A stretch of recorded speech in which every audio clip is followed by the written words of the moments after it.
The fall and scattering. Commander Elena Reyes stood at the observation deck of the Defiance, Earth's largest evacuation vessel, watching as her homeworld receded into the distance. The once blue planet now wore a shroud of black smoke and orange fire, the aftermath of the Phyrexian Confederation's devastating attack. 3 days of orbital bombardment had reduced humanity's cradle to a burning husk. Billions dead.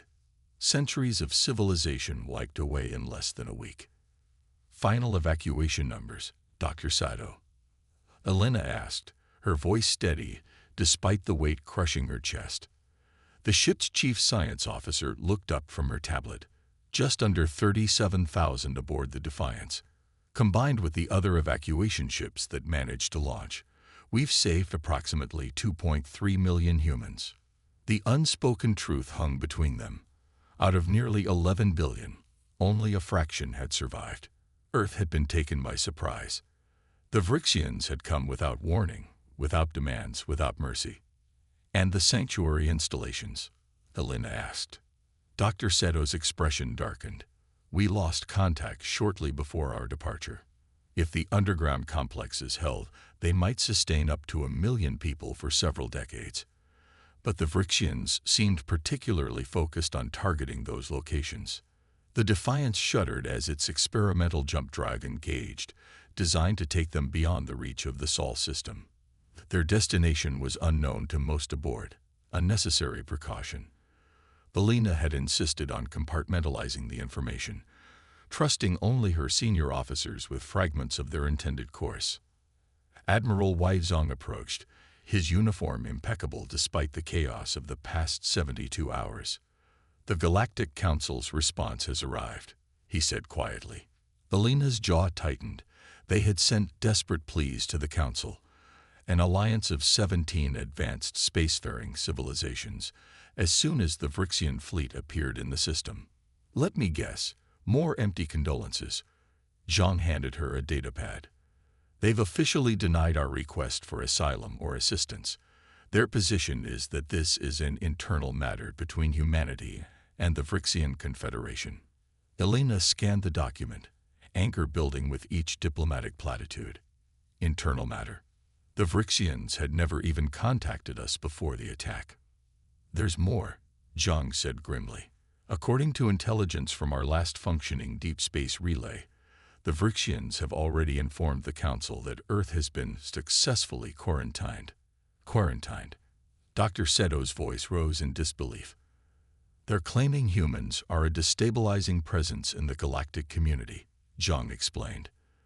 That our unchecked aggression and rapid technological advancement posed an existential threat to established civilizations.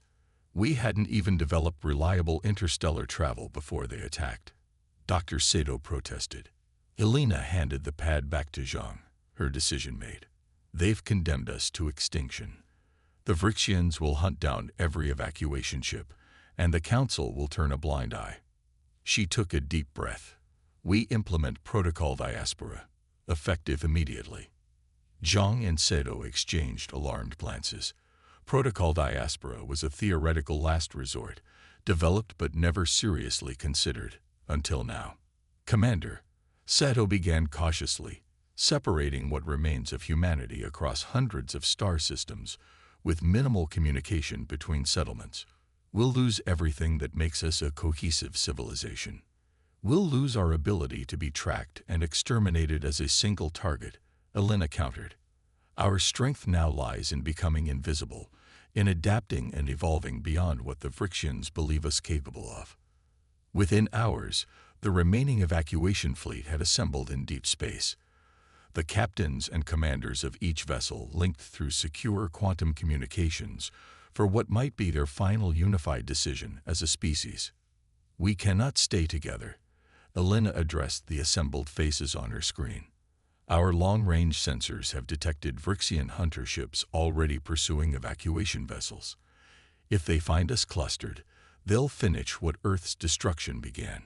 Captain Darius Okafor of the Horizon spoke up, his dark features etched with exhaustion. You're suggesting we separate permanently. Our resources are already critical, our people traumatized. I'm suggesting we implement protocol diaspora, Elena replied steadily. The faces on the screen reflected shock, disbelief, and grim understanding. Protocol diaspora meant deliberate scattering, each ship finding its own path, establishing isolated colonies, and developing independently with only the barest minimum of coordination to prevent detection. This isn't defeat, Elena insisted. This is adaptation. Different human settlements will face different challenges, develop different solutions. We'll evolve in ways we never could as a single entity. The Vrixians and the Council believe us to be a failed species. Let them continue to believe that. The debate lasted for 18 hours before reaching consensus. Humanity would scatter across the stars, maintaining strict communication protocols and meeting only once per generation at randomized coordinates to share advances. Each ship would seek out a habitable world or establish space habitats in resource-rich systems far from established galactic trade routes. The Defiance's destination was Proxima Centauri, the nearest star to Sol, and already known to have a potentially habitable exoplanet. The Horizon would venture to the TRAPPIST system. The Endurance would make for Kepler 442. Dozens of other ships chose destinations scattered throughout the galaxy, some known, some merely theoretical. As the evacuation fleet prepared to disperse, Elena recorded one final unified message to be carried by each vessel. We are the survivors of Earth. We carry with us the legacy of billions who perished in flame. Today we scatter like seeds among the stars, not in defeat, but with purpose. The galaxy believes humanity extinguished, and in that misconception lies our greatest advantage. We will adapt. We will evolve. We will return. This is not our extinction. This is our metamorphosis. Over the following decades, humanity adapted in ways no one could have predicted. On Proxima Centauri, renamed Haven by the settlers of the Defiance, Elena Rice led the establishment of a colony in the planet's narrow habitable zone. The high radiation levels from the red dwarf star forced the colonists to develop advanced radiation-resistant materials and genetic therapies that gradually altered their physiology, giving them an uncommon resistance to radiation damage. The colonists of the Horizon encountered a different challenge in the TRAPPIST system. The high gravity of their chosen world, New Terra, shaped them into a stockier, stronger variant of humanity with enhanced musculature and reinforced skeletal structures. They specialized in mining operations and heavy industry, developing exoskeletal technologies that amplified their already impressive physical capabilities. In the Kepler 442 system, the Endurance settlers established orbiting habitats around the mineral-rich asteroid belt. Over generations, they adapted to zero-gravity environments, becoming taller and more slender, with extraordinary spatial awareness and engineering aptitude. Deeper in uncharted space, the Odyssey discovered a world they named Oceanus, almost entirely covered by water. The human settlers there developed remarkable aquatic adaptations, webbed fingers, enhanced lung capacity, and specialized vision that could function clearly both above and below water. Each isolated colony faced unique evolutionary pressures and developed specialized technologies to overcome them. Some focused on stealth systems and sensor jamming equipment to avoid detection. Others pioneered new forms of faster-than-light travel.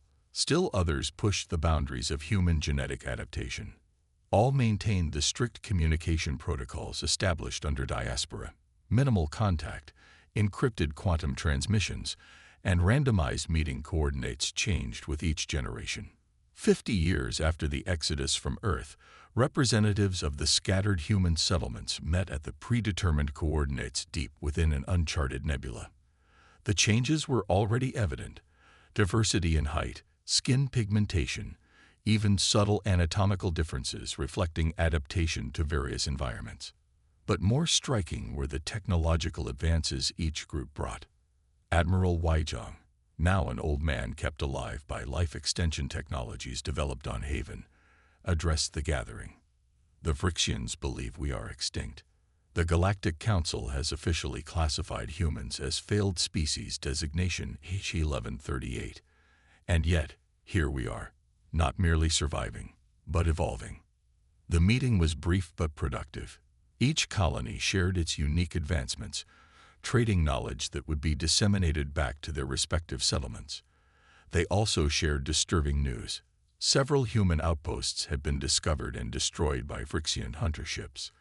The official reason given to the Galactic Council was quarantine enforcement of a biohazardous species, but the survivors knew the truth.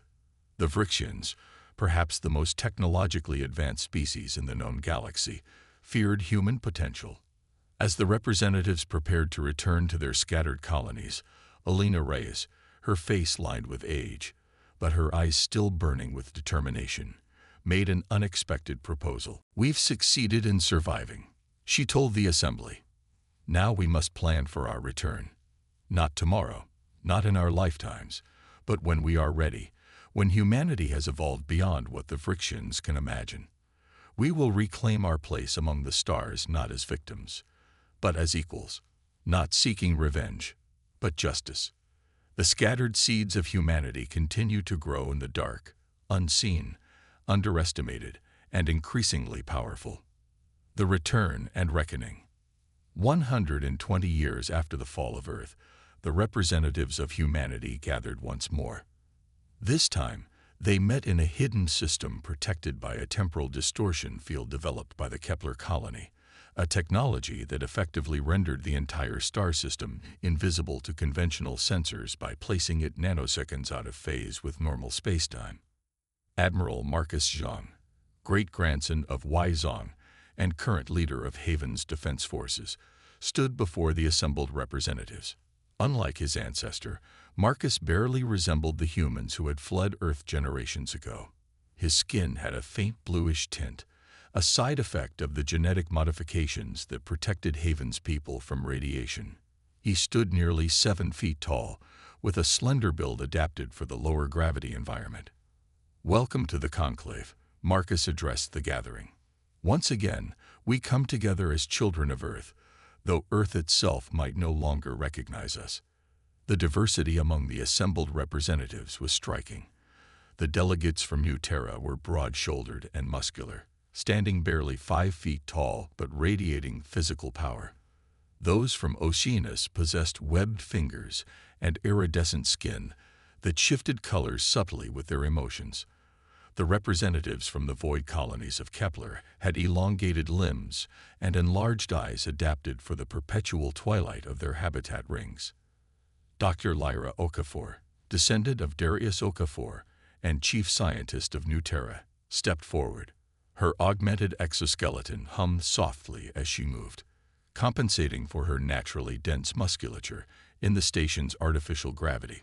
"For 6 generations, we have lived in shadows," she began. "We have evolved, adapted, and grown stronger. Today, I bring news that changes everything." She activated a holographic display at the center of the chamber. 3 standard months ago, our deep space monitors detected this. The hologram showed a familiar blue-green planet. "Earth?" someone gasped. "Not quite," Lyra replied. "This is Phyrexian Prime, the homeworld of those who destroyed our ancestral home. For the first time since the Exodus, we have penetrated their defensive perimeter with our phase-shifted probes." The assembly stirred. Most had never seen actual images of the Phyrexians or their worlds, only historical records and the occasional wreckage of their hunter ships. "The Phyrexian Confederation is at war," Lyra continued. "They're facing a coordinated rebellion from 3 subjugated species in the Orion Spur. More importantly, they've lost favor with the Galactic Council after attempting to annex territories belonging to the Arcturian Commonwealth." Captain Neela Singh of the Void Colonies leaned forward, her elongated fingers steepled. "You're suggesting this is our moment. After all this time, I'm suggesting it's time to implement the final phase of Protocol Diaspora," Lyra replied. The return. The chamber erupted in murmurs. The return had always been theoretical, a distant goal that motivated the scattered colonies but seemed perpetually beyond reach. Admiral Zhang raised a hand for silence. "Dr. Okafor is not alone in this assessment. Our intelligence suggests the Vryxians have withdrawn most of their hunter ships to defend their core systems. The galaxy's attention is focused elsewhere. If we are ever to reveal ourselves, to claim our place among the stars openly, this may be our best opportunity. Reveal ourselves how? Asked Delegate Ta from Oceanus, his skin shifting to a skeptical amber. We are no longer a unified species. We've adapted to different worlds, different pressures. We've become something more than human. And that is precisely our strength, said a new voice. All eyes turned to the entrance of the chamber. An elderly woman stood there, her body frail but her posture unyielding. Many recognized her, though few had seen her in person. Maya Reyes, great-granddaughter of Elena Reyes and current arbiter of Haven. Forgive my late arrival, Maya said, moving slowly to the center of the chamber. The temporal distortion plays havoc with old bones. She looked around at the assembled representatives. My ancestor proposed protocol diaspora not merely as a survival strategy, but as an evolution catalyst. She believed our scattered descendants would someday reunite, bringing together not a single human approach but a multitude of solutions, adaptations, and perspectives. Maya activated her own holographic display, showing a vast starship unlike anything the others had seen, a fusion of technologies from multiple human colonies. For the past 50 years, Haven has been constructing this vessel in secret, the Prometheus. Its hull incorporates radiation-resistant metamaterials from our world. Its propulsion system uses the phase shift technology from Kepler. Its life support systems are adaptable to all human variants thanks to the bioengineering of Oceanus. Its defensive capabilities incorporate the gravity manipulation developed on Nuterra. The assembly stared in awe at the massive vessel. The Prometheus is not merely a ship, Maya continued. It is a statement. It carries representatives and technologies from every human colony. It is designed not for war, but for revelation, to show the galaxy what humanity has become. Admiral Zhang nodded slowly. You propose we send the Prometheus to the Galactic Council directly, bypassing the Vryxians entirely. The Vryxians told the galaxy we were a dangerous, destabilizing force, Maya replied. They claimed our extinction was necessary for galactic stability. Let us show the Council the truth, that we have survived not through aggression but through adaptation, not through conquest, but through cooperation with the environments that shaped us. The debate lasted for days. Some colonies favored a more aggressive approach, a coordinated strike against Vryxian interests while they were distracted by other conflicts. Others argued for continued secrecy, fearing that exposure would only lead to new attempts to eliminate humanity. In the end, a compromise was reached. The Prometheus would journey to the Council's neutral space station at Ta Ceti, carrying representatives from each human variant.